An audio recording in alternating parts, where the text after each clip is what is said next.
Hi friends, welcome back to my channel. मैं हूं आपका दोस्त तन्मय।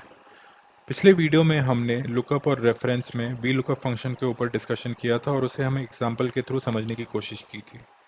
आई होप आप लोगों ने वो वीडियो देखा हो और आप लोगों को वी लुकअप का ट्यूटोरियल समझ में आ गया हो। जो नए व्यूअर्स हैं जो इस पर्टिकुलर वीडियो को देख रहे हैं और उन्हें अगर वी लुकअप फंक्शन का ट्यूटोरियल भी देखना हो, मैं उनके लिए भी लिंक इस वीडियो में प्रोवाइड कर रहा हूँ और आप लोग इस वीडियो को देखने के बाद वी लुकअप वाले ट्यूटोरियल को भी देख सकते हैं। तो चलिए इस वीडियो में हम लोग इंडेक्स मैच फंक्शन के ऊपर डिस्कशन करते हैं। तो आप लोगों से एक रिक्वेस्ट रहेगी कि आप लोग इस वीडियो को अंत तक देखें, जिससे कि आप लोगों को इंडेक्स मैच फंक्शन कम्प्लीटली समझ में आ जाए।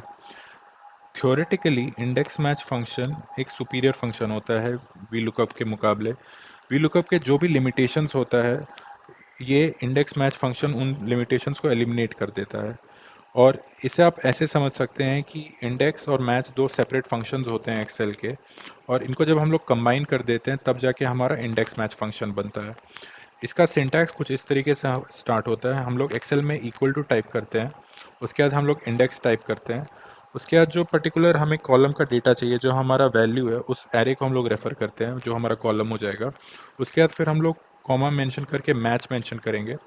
उसके बाद हमारा जो लुकअप वैल्यू होगा, जैसे आप एग्जांपल के तौर पे समझ लीजिए कि अगर आपका किसी पर्सन का आपको एज चाहिए, तो लुकअप वैल्यू उस पर्सन का नाम हो सकता है, और जिस टेबल में वो नेम वाला कॉलम है उस कॉलम को हम लोग रेफर कर सकते हैं लुकअप एरे वाले आर्ग्यूमेंट में।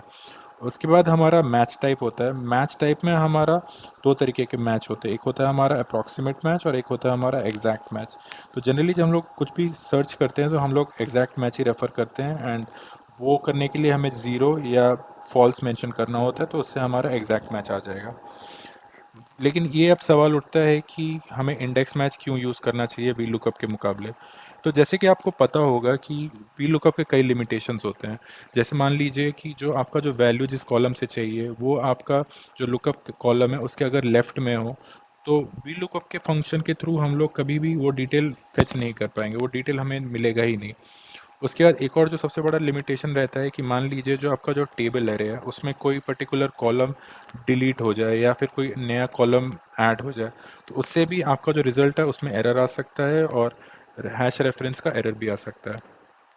उसके बाद एक और बहुत बड़ा लिमिटेशन ये भी रहता है कि अगर आपका जो टेबल एरे है उसमें अगर 50 कॉलम से ज़्यादा कॉलम्स हैं, तो इन मामलों में वी लुकअप अगर आप यूज़ करोगे तो आप लोगों को शायद हो सकता है कि रिज़ल्ट सही से ना मिले।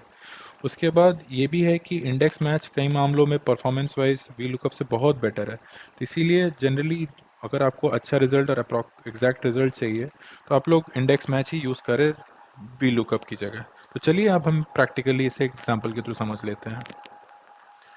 तो यहाँ आप लोग देख रहे होंगे, यहाँ पे एक टेबल दिया हुआ है, यहाँ पे कुछ इंगेजमेंट नंबर्स दिए हुए हैं और उसके अगेंस्ट कुछ इंगेजमेंट नेम्स दिए हुए हैं। तो इस पर्टिकुलर एक्सरसाइज में हमारा जो काम होगा ये पूछ रहा है कि हमें इन इंगेजमेंट नंबर्स के जो भी कोरस्पॉन्डिंग इंगेजमेंट नेम है, हमें उसको फेच करके यहाँ पे देना होगा। तो चलिए हम लोग इसको निकालते हैं। यहाँ पे मैंने इंडेक्स एंटर कर दिया। अब इंडेक्स के बाद जो जैसे मैंने बताया था एरे, जो अब एरे क्या हो जाएगा, जिस पर्टिकुलर कॉलम का हमें डिटेल्स चाहिए अपने रिजल्ट में, जहाँ जैसे कि यहाँ पे इंगेजमेंट नेम है जो हमें यहाँ पे चाहिए, तो हम लोग उस कॉलम को रेफ़र करेंगे एरे वाले कॉलम में। उसके बाद जो हमारा नेक्स्ट काम होगा वो होगा कि हमें मैच टाइप करना होगा। हमने मैच टाइप किया। अब मैच में हमारा जो लुकअप वैल्यू होगा जो हमें इस टेबल से रेफ़र करना है, वो हमारा ये इंगेजमेंट नंबर हो जाएगा। तो हमने सिंपली यहाँ पे ये इंगेजमेंट नंबर पे क्लिक कर दिया, और अब ये जो लुकअप एरे होगा इस टेबल में इस पर्टिकुलर कॉलम में सर्च करेगा। तो हमने इस पर्टिकुलर कॉलम को लुकअप एरे में हमने रेफ़र कर दिया। अब ये होगा कि अब हम जो अगला आर्ग्यूमेंट होगा उसमें हम लोग एग्जैक्ट मैच निकालेंगे, क्योंकि हमें करेक्ट रिजल्ट चाहिए इंगेजमेंट नेम। तो मैंने एग्जैक्ट मैच इसको सेलेक्ट कर लिया, और हमारा जो अब हुआ, हमारा ये फार्मूला कंप्लीट हो गया। तो ये देखिए, अगर आप देख रहे होंगे यहाँ पर जो एंगेजमेंट नंबर था 120300502, इसका जो एंगेजमेंट नेम था एयर गैस था। तो ये देखिए यहाँ पे रिजल्ट सही आ गया। अब लेकिन इसी को अगर हमें नेक्स्ट पर्टिकुलर दो और जो एंगेजमेंट नंबर है उसके भी अगर हमें डिटेल्स चाहिए, तो हमें इस दो पर्टिकुलर जो एरे वाले कॉलम है इनको हमें एब्सोल्यूट रेफरेंस देना होगा। तो चलिए हम लोग इसमें डबल डॉलर के थ्रू एब्सोल्यूट रेफरेंस दे देते हैं। और सेम हम इस पर्टिकुलर एरे वाले कॉलम में भी करेंगे कि हमें इसमें भी एब्सोल्यूट रेफरेंस देना होगा।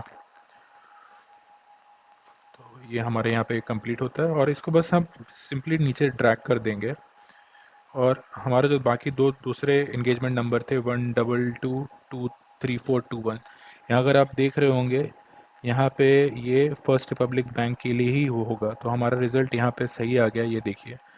तो ये पर्टिकुलर कॉलम में अगर आप देख रहे होंगे, ये इस पर्टिकुलर कॉलम को रेफ़र कर रहा है, वो है हमारा फर्स्ट रिपब्लिक बैंक। लाइकवाइज यहाँ पर भी जो नेक्स्ट इंगेजमेंट नंबर था 121911460, ये एबट लैब्स का था, ये भी उसी को ही रेफ़र करके हमारा रिजल्ट निकाल दिया है। अब हमें इसे एक और एग्जांपल के थ्रू समझने की कोशिश करते हैं। तो इस एक्सरसाइज में हमारा क्या काम रहेगा, सेम यहाँ पर भी इंगेजमेंट नेम दिए हुए हैं। अब हमें इन इंगेजमेंट नेम के अगेंस्ट इनके कोरस्पॉन्डिंग इंगेजमेंट नंबर्स निकालने होंगे। बट अब पिछले टेबल में देखा होगा आपने, जो इंगेजमेंट नंबर है हमारा, ये लेफ्ट में ये कॉलम दिया हुआ है, तो ये हम वी लुकअप के थ्रू नहीं निकाल पाएंगे। तो इसके लिए इंडेक्स मैच ही हमारा बेस्ट पॉसिबल ऑप्शन होगा। तो अब हम यहाँ पे इंडेक्स मैच एंटर करते हैं।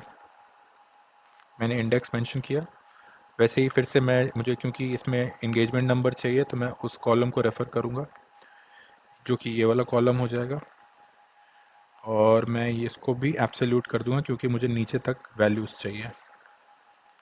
मैंने यहाँ पे एब्सोल्यूट रेफरेंस कर दिया। उसके बाद मैच हमने मेंशन किया। अब मैच में हमारा जो लुकअप वैल्यू होगा, ये इस कॉलम का इंगेजमेंट नेम होगा। तो ये कॉलम हमने रेफ़र किया और ये हमें अब चाहिए जो हमारा इनिशियल जो हमारा टेबल था उसमें जो इंगेजमेंट नेम वाला कॉलम था, तो हमने इस कॉलम को रेफ़र कर दिया। अब इसको भी हमें एब्सोल्यूट करना होगा क्योंकि हमें इसको नीचे तक ड्रैग करना है, तो हमने इसको नीचे तक ड्रैग कर दिया। अब देखिए हम इसको एग्जैक्ट मैच मेंशन करेंगे और इसको हम यहाँ पे क्लोज कर देंगे। और ये देखिए मैं अब इसे नीचे तक ड्रैग करता हूँ।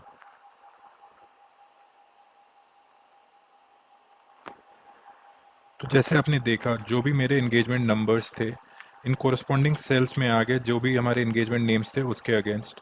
तो इस तरीके से इंडेक्स मैच का फॉर्मूला काम करता है। आई होप आप लोगों को समझ में आया हो। आप लोगों से रिक्वेस्ट रहेगी कि आप लोग भी अपने एंड में इसे प्रैक्टिस करें, सो दैट आप लोगों को भी ये कम्प्लीटली समझ में आ जाए। और ये बहुत ही ईजी फार्मूला है, अगर आप लोग एक दो बार इसे प्रैक्टिस करेंगे तो आप लोगों को अच्छे से ये समझ में आ जाएगा। तो यहाँ पर मेरा ये इंडेक्स मैच का ट्यूटोरियल कंप्लीट होता है। आई होप आप लोगों का नॉलेज किसी मायने में इन्हेंस हुआ, और अगर इन्हेंस हुआ तो आप लोगों से रिक्वेस्ट रहेगी कि आप लोग इस वीडियो को लाइक कीजिए, शेयर कीजिए और मेरे चैनल को सब्सक्राइब कीजिए। मैं ऐसे और भी ट्यूटोरियल्स लाता रहूँगा जो किसी मायने में आप लोगों के नॉलेज को इन्हेंस करेगा। So thank you for watching. I hope आप लोगों का दिन शुभ रहे।